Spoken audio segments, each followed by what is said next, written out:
Hürmetli vatandaş, bugünkü liksiyelerimizi başlayımız. Liksiyede sıcağa diyoruz, Washington'da sözleyimiz. Bugün çislağa 2026 yıl 5. ayın 4. gün haftıga Düşenbe vatandaş. Bugünkü haberimiz asası en mühimi mesela İran Teşvik Söhbeti ve Kilişim imzalaş için 14 maddelik. Bundan avval Amerika Qo'shma Shtatlari o'zi tayyorlab Ironga yo'llagan 15 maddelik kelishim imzolash, urush to'xtatish to'g'risidagi hujjatlar degandek.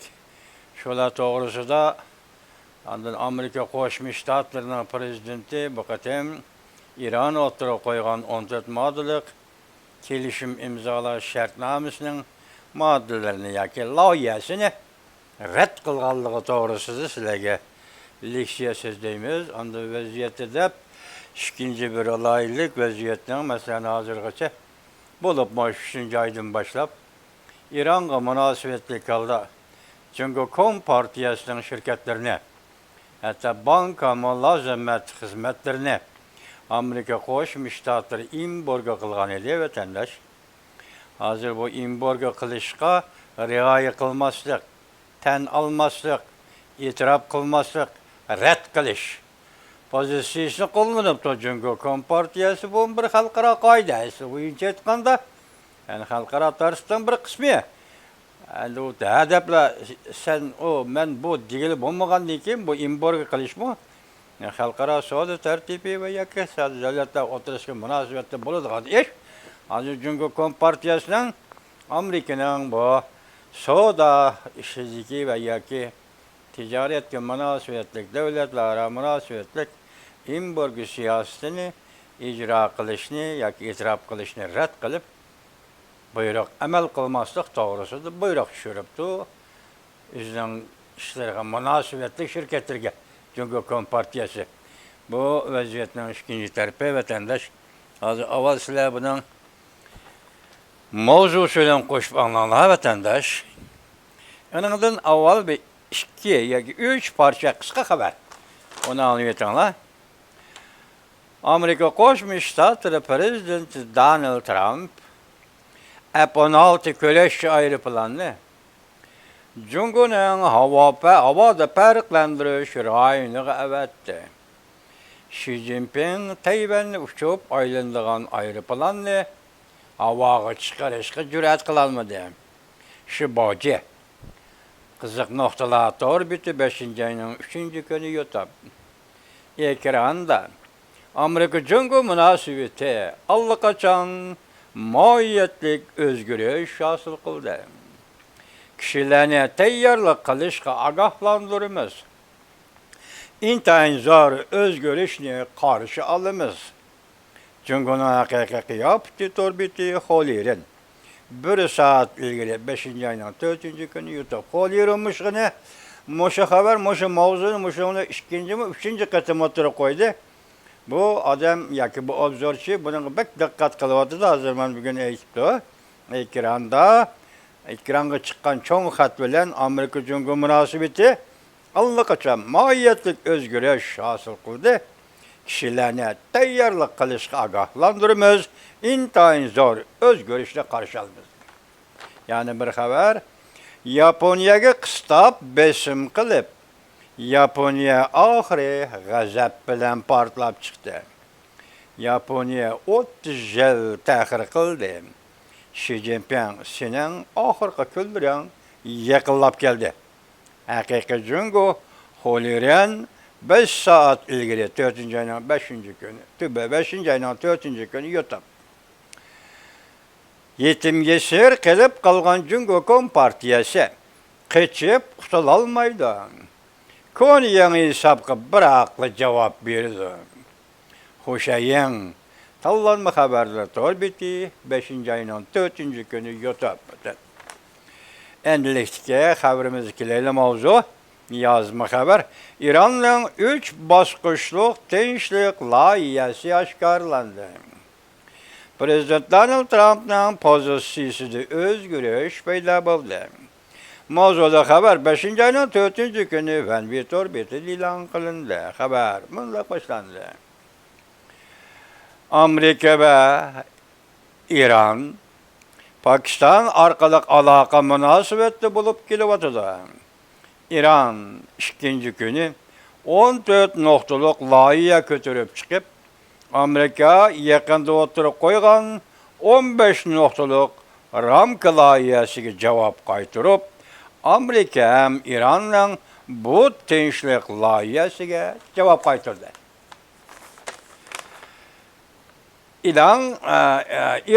İran Tashqi ishlar ministrining bayonotchisi İsmail Baqi İran televiziyasida bunday ko'rsatdi. Tehron taraf Washingtonning javobini muhokama qilyotdi. İran Tashqi ishlar bayonotchisi İsmail Baqi bu loyiha yadro qurollari suhbatini o'z ichiga olmaydi.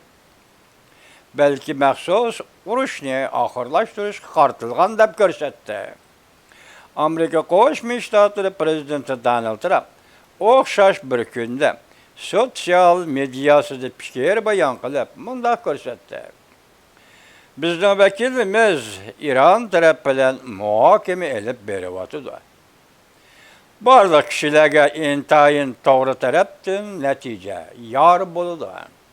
Ya kişilerin aldığı yeni netice yetip geldi. Amerika, CNN, Angliya, BBC qatarlıq axbarat organları haber kılıp, hem İran'dan yerim hükümet taraflik matbuatı Tasnim agentliği haber kılıp, İran bayanatçı İsmail Baqi bunda ko'rsatdi. Amerika tarafından cevabı Pakistan arkalık bizge yetkizildi. Növbetli muhakeme kılıvatımız dedi. Amerika taraf İran'a cevap kaytırganlığı doğrusunda resmi fikir ilan kılmadı. İran matbuatı haber kılıp bunday ko'rsatdi. Tehran'ın 14 noktalık tinchlik layihasi Amerika tarafından İran çevrelerindeki her bir koşullarda çekindiriş talep kılındı.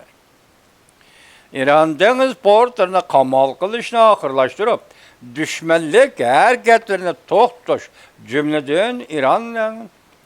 cümleden İsrail'in Livan'daki harbiy hareketini to'xtatishni o'z ichiga oldi. Al Jazeera detal tafsilotlarga erishganligini aytib turib, bunday xabar qildi.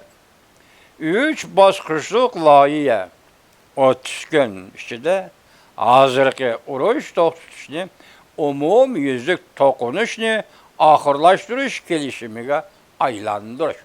Bugungi urush to'xtatish kelishimini umumyuzlik urush to'xtatish kelishimiga aylantirish.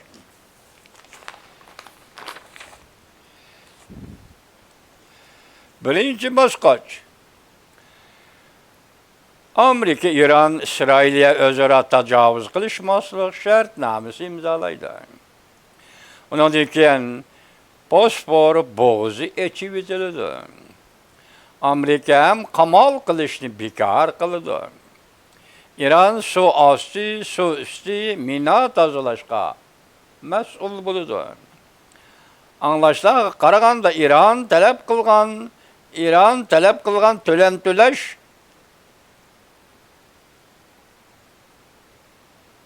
to'lash ne qaytadan o'zgartirdi. Yak төлem to'lash to'g'risidagi ma'lumotlar hujjatlarini qaytadan o'zgartirdi İran taraf. Төлem to'lash deganda urush chiqimini to'lash degani. Lekin yana İran Amerika armiyasining bu rayondan chekinib chiqishini talab qilishda ching turdi. İkinci bosqich. İran uranni suyuqlantirish faoliyatini 15 yil to'xtatdi. Ondan keyin suyuqlantirishni 3-6% suyuqlantirish saviyasiga elib keldi.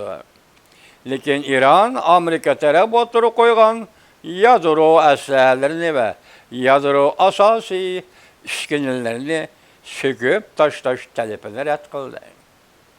Bu bosqichda İran import qilishni butunlay elib o'tishni ve to'nitib qo'yilgan mablag'ni qo'yib etishni talab qildi. Yadro kelishimining qisman ayrıvaşlash sharti qildi. Mushularni yuqorqilarni, ya'ni yadro qurollari kelishimining qisman ayrıvaşlash sharti qildi. Loyihada yana suyuqlik to'lgan uranni suyuqlatilgan yoki suyuqlantirilgan uranni boshqa davlatga yetkazib etish taklifi berildi. 3-chi bosqichda Iron atrofdagi arab davlatlari bilan strategik suhbatni qanot yaydirdi. Butun O'rta Sharqni bexatarlikni o'z ichiga olgan sistema qurib chiqdi.